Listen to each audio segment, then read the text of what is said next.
Te aștept la turn. De seară s-a lăsat răcoarea peste oraș. Nu știu acum de vii, de unde ești, de unde umbli, dar să știi că eu te aștept la turn să depănăm povești.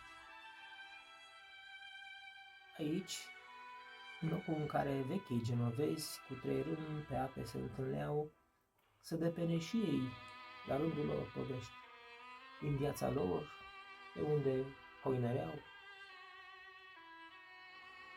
Același turn înconjurat de farfurii, pe unde se plimbau cocoane cu dichis.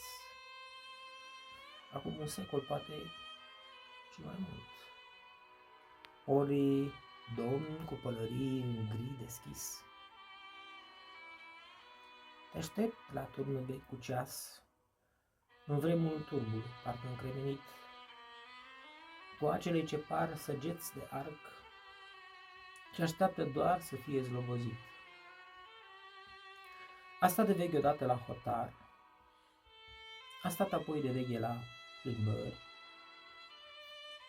mai stă și acum de veche pentru noi, să avem azi liniștite în serări.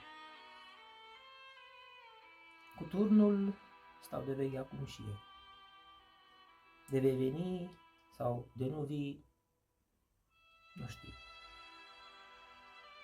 Cu el voi sta de veche tot mereu, chiar dacă pentru noi va fi târziu.